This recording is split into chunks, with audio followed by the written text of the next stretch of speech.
নমস্কাৰ স্বাগতম জনাইছো আমাৰ চেনেলৰ অন্য এটি ভিডিঅ'ৰ মাজলৈ পুনৰবাৰ আপোনালোকক আজিৰ ভিডিঅ'টোত আমি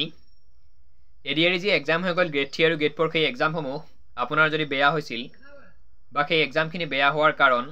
লগতে নেক্সট এডিআৰইৰ বাবে আপুনি কেনেদৰে প্ৰিপাৰেচন কৰিব আৰু কিছুমান ভুলৰ বাবে হয়তো আপোনাৰ সেই এডিআৰই এক্সামটো বেয়া হৈছিল কিয় বেয়া হৈছিল কি ভুল কৰিছিল আপুনি পৰীক্ষাৰ আগে আগে তাৰে কিছুমান কথা লৈ আপোনালোকৰ লগত আলোচনা কৰিম আমি এই ভিডিঅ'টোত যদি আপুনি আগ্ৰহী বা এডিআৰই নেক্সট এডিআৰইৰ বাবে আপুনি প্ৰিপাৰেচন কৰিম বুলি ভাবিছে বা যোৱাটো যিটো এডিআৰই এক্সাম হৈ গ'ল তাত যদি আপোনাৰ অকণমান হ'লেও বিশ্বাস আছে নিজৰ ওপৰত মোৰ হয়তো ভাইভা দিবৰ কাৰণে বা স্কিল টেষ্ট দিবৰ কাৰণে মই হয়তো যাব পাৰিম বা আপোনাক মাতিব তেনেকুৱা যদি বিশ্বাস আছে বা নিজে যদি কিছুমান কথা গম পাইছিল আমি ইমানখিনি ভুলৰ বাবে বা এইখিনি ভুলৰ বাবে পৰীক্ষাটো হয়তো পাছ কৰিব নোৱাৰিম বুলি তো সুন্দৰকৈ ভিডিঅ'টো শেষলৈ চাই থাকিব লগতে আগন্তুক যিখিনি আমাৰ এক্সাম আহি আছে অসম পুলিচ সাব ইন্সপেক্টৰ শিক্ষক নিযুক্তি সেই আটাইখিনি কথা এই ভিডিঅ'টোত আপোনালোকৰ আগত কৈ দিম সম্পূৰ্ণকৈ ভিডিঅ'টো শেষলৈ চাব তাৰ আগতে এটা কথা কৈ লৈছোঁ যদি চেনেলত প্ৰথমবাৰ আহিছে চেনেলটি ছাবস্ক্ৰাইব কৰিব এনে ধৰণৰ ভিডিঅ'সমূহ আগলৈ পাই থাকিবলৈ লগতে ফেচবুক পেজত যদি আমাৰ ভিডিঅ'টো চাই আছে তেনেহ'লে পেজটো ফ'ল' কৰিব তো আৰম্ভ কৰিছোঁ আজিৰ ভিডিঅ'টোৰ মূল কথাখিনি কথা হ'ল কি আমি যেতিয়া মেক্সিমাম যিমানখিনি কেণ্ডিডেট আছে তাৰে 70% কেণ্ডিডেটেই হয়তো আজিৰ দিনত আজিৰ ডেটত তেওঁলোকে ছ'চিয়েল মিডিয়াত প্লেটফৰ্মত পঢ়ি কিনে বেছি ভাল পায় অৰ্থাৎ তেওঁলোকে মোবাইল ফোন ইউজ কৰি পঢ়া শুনা কৰে কিতাপ খুব কম সংখ্যক কেণ্ডিডেটে কিতাপ চায় আজিৰ ডেটত তো বেছিকৈ ব্যৱহাৰ কৰে তেওঁলোকে ছ'চিয়েল মিডিয়াত যেতিয়া ধৰা হ'ল ইউটিউবৰ কথাই কৈছোঁ ইউটিউবত যেতিয়া এটা নটিফিকেশ্যন আহে যে অহাকালি দিনৰ 11 বজাৰ পৰা এডমিট কাৰ্ড ডাউনলোড হ'ব বা খন্তেক পিছতে এডমিট কাৰ্ড ডাউনলোড হ'ব আপোনালোকে এতিয়াই ডাউনলোড কৰক বুলি ক'লে সেই ভিডিঅ'টোত আপোনালোকে লগে লগে ক্লিক কৰে কিন্তু যেতিয়া আপোনালোকৰ তাত এটা নটিফিকেশ্যন আহে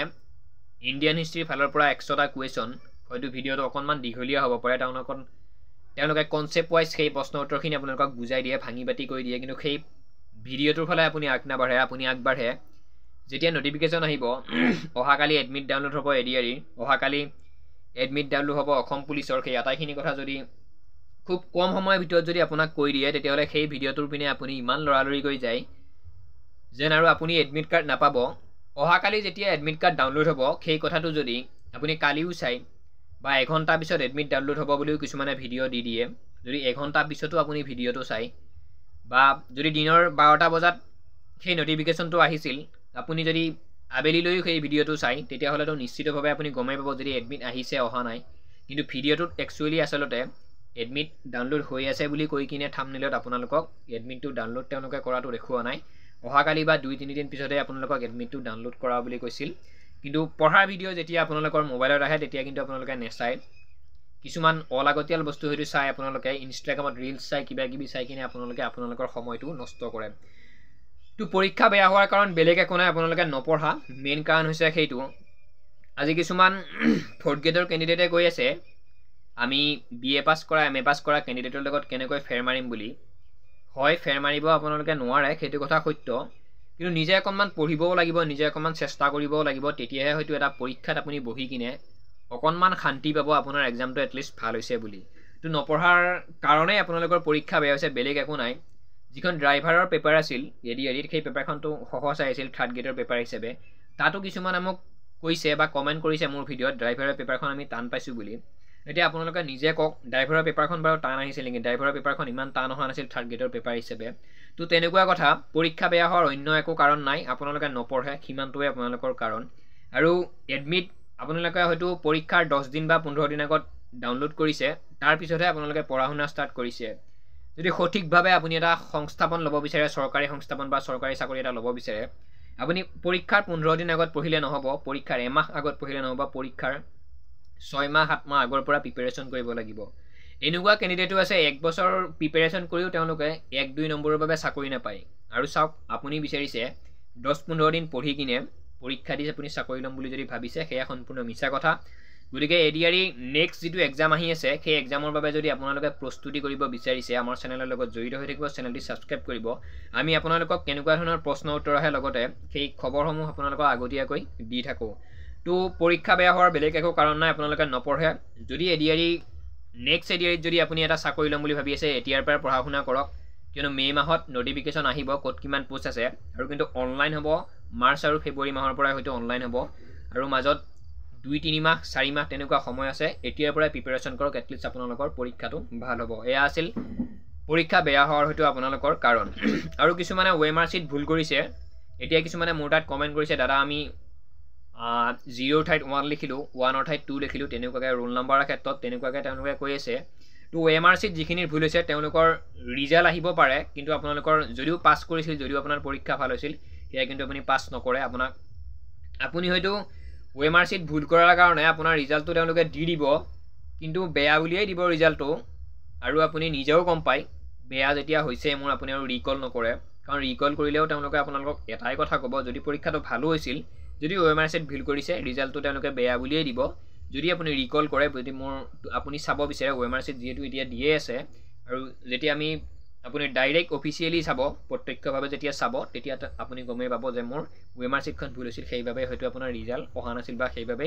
পৰীক্ষা বেয়া হৈছিল তো ইমানখিনিয়ে কাৰণ যদি গ্ৰেড 3 আৰু 4 এডিআৰ নেক্সট এডিআৰ বাবে প্ৰিপাৰেচন কৰে এতিয়াৰ পৰাই প্ৰিপাৰেচন কৰক পৰীক্ষা আপোনালোকৰ ভাল হ'ব নেক্সট কথা হৈছে নিউ এডিআৰ প্ৰিপাৰেচনৰ কথা আপোনালোকক কৈয়ে দিছোঁ আমাৰ চেনেলৰ লগত জড়িত হৈ থাকিব আমি প্ৰশ্ন উত্তৰ আমাৰ চেনেলত আপলোড কৰিয়ে থাকোঁ যেতিয়াই আপোনালোকে বিচাৰে বা পৰীক্ষাৰ কিছু মুহূৰ্তৰ আগে আগে আমি এইবাৰো যেটো এডিআৰই গ্ৰেড 3 গ্ৰেড 4 এক্সাম হৈ গ'ল তাৰ আগে আগে আমি ভালেখিনি প্ৰশ্ন উত্তৰ আপলোড কৰিছোঁ আমাৰ চেনেলত তাৰ পৰা দুই এটা প্ৰশ্ন উত্তৰ কমনো পৰিছে গতিকে নপঢ়িব লগা কিছুমান বস্তু নাচাবলগীয়া কিছুমান বস্তু আপোনালোকে চাই কিনে সময় লছ নকৰিব নিজৰ সপোনৰ পিছত লাগক অকণমান পঢ়া শুনা কৰক তেতিয়া আপোনালোকৰ নিশ্চিতভাৱে জবটো হৈ যাব আৰু নেক্সট পৰীক্ষাৰ তাৰিখৰ কথা কৈছিলোঁ মই নেক্সট পৰীক্ষাৰ তাৰিখ বুলি ক'লে মুখ্যমন্ত্ৰী মহোদয়ে গমে পাইছে আপোনালোকে মে মাহত আটাইখিনি ৰিক্ৰুটমেণ্টৰ তেওঁ এপইণ্টমেণ্ট নিম বুলি কৈছে মে মাহত গতিকে 10 মেৰ আগত যেটো সাব ইন্সপেক্টৰ অসম পুলিচ আৰু বাকি কিবা পৰীক্ষা যিখিনি বাকি আছে সেই পৰীক্ষাখিনি 10 মেৰ আগত হ'ব অৰ্থাৎ ডিসেম্বৰ জানুৱাৰী ফেব্ৰুৱাৰী এই তিনিটা মান্থৰ ভিতৰত আটাইখিনি পৰীক্ষা তেওঁ কমপ্লিট কৰিব ফেব্ৰুৱাৰী মান্থত যেহেতু এডিআৰ ৰিজাল্ট দিম বুলি কৈছে গতিকে যিখিনি কেণ্ডিডেটে বৰ্তমানো এসআইৰ বাবে ৰখি আছে সাব ইন্সপেক্টৰ অসম পুলিচৰ বাবে ৰখি আছে আপোনালোকে কিন্তু সেইটো ভুল নকৰিব এডমিন অহাৰ এক মাহমান আগত আপোনালোকে পঢ়া ষ্টাৰ্ট নকৰিব এতিয়াৰ পৰাই পঢ়ি থাকক আপুনি ভাবিব লাগিব মই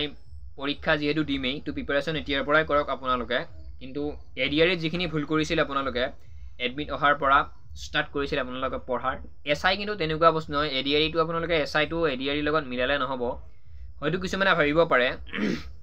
মোৰ এডিআৰ এক্সামো 15 দিন পঢ়িয়ে মই ভাল কৰিছো থাৰ্ড গ্ৰেডৰ ফৰ্থ গ্ৰেডৰ এক্সাম মোৰ নাম আহিব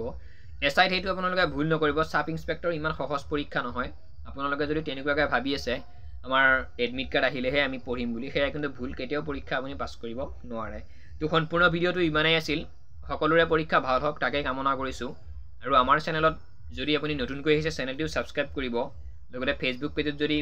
আমাৰ ভিডিওটো চাই আছে তেনেহলে পেজটো ফলো কৰিব সম্পূৰ্ণ ভিডিওটো শেষলৈকে চোৱাৰ বাবে আপোনালোকলৈ পুনৰবাৰ ধন্যবাদ জনাই আজিৰ ভিডিওটোৰ সামৰণি মাৰিছো জয় অসম